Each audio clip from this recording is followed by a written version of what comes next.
हमारे बहुत सारे स्टूडेंट्स इस बात को लेकर लगातार कमेंट कर रहे हैं कि खंड शिक्षा अधिकारी की प्रारंभिक परीक्षा 16 अगस्त को होगी या नहीं होगी, ये परीक्षा भी टल सकती है क्या। तो फ्रेंड्स, उनसे मैं स्पेशली कहना चाहूँगा कि क्योंकि 29 जुलाई को बीएड की प्रवेश परीक्षा होनी है और वर्तमान में देखा जाए तो उत्तर प्रदेश में जितने भी स्टेट यूनिवर्सिटीज़ हैं, देखिए केंद्रीय विश्वविद्यालय जो हैं उसके लिए रेगुलेशन नहीं है। ये जो रेगुलेशंस है कि स्टेट यूनिवर्सिटी के लिए होगा। जो लोग बीएचयू में या फिर अलीगढ़ या फिर इलाहाबाद सेंट्रल यूनिवर्सिटी के स्टूडेंट हैं उनकी परीक्षाएं तो होंगी, और होंगी या नहीं होंगी ये सेंट्रल यूनिवर्सिटीज़ ही तय करेंगी। फिलहाल कुल मिला के देखा जाए तो जो स्टेट यूनिवर्सिटीज़ हैं उनकी परीक्षाएं अब नहीं होंगी, और जो स्टूडेंट हैं उनके लिए एक क्राइटेरिया बनाया जाएगा, फार्मूला बनाया जाएगा, उस आधार पर उनको अंक प्रदान करके प्रमोट कर दिया जाएगा।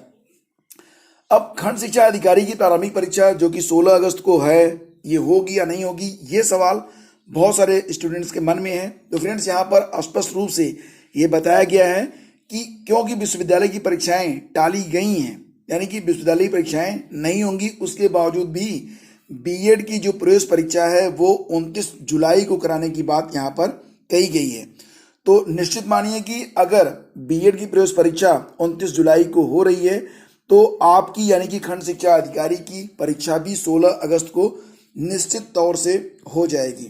ठीक है, तो जितने भी सीरियस एस्पायरेंट हैं वो अपने मन में बिल्कुल भी दुविधा ना रखें कि परीक्षा टलेगी। आज से कुल मिला के 45 दिन का समय आपके पास है।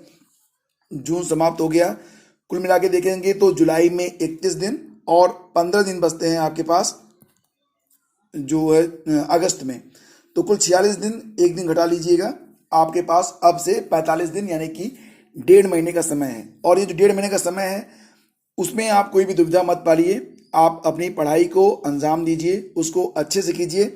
खासतौर से जो मेन टॉपिक हैं उसको आप लोग रट डालिए। कौन कौन से टॉपिक, जैसे कि अगर आप जीएस में जितने भी मिलिट्री एक्सरसाइजेज हुए हैं उसको आप लोग देख लीजिएगा जरूर, इसको भी याद करिए।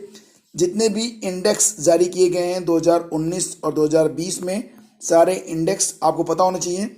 जितनी भी प्लानिंग्स यानी कि जितनी भी योजनाएं बनाई गई हैं, जितने भी अपॉइंटमेंट किए गए, सारे अपॉइंटमेंट्स आपको पता होने चाहिए। कुछ महत्वपूर्ण हस्तियों की डेथ भी हुई है, तो जो डेथ हुई है किन क्षेत्र से संबंधित है, क्या उनकी उपलब्धियां थी, ये भी आपको पता होना चाहिए। इसके अलावा जितने भी स्पोर्ट्स से संबंधित अवार्ड हैं और जो भी मैच वगैरह होने वाले हैं, फुटबॉल मैच हो या फिर वर्ल्ड कप वगैरह हो, और जो हो चुके हैं उसके बारे में भी आपके पास डेटा होना चाहिए, और जो पुरस्कार दिए गए हैं उसके बारे में भी।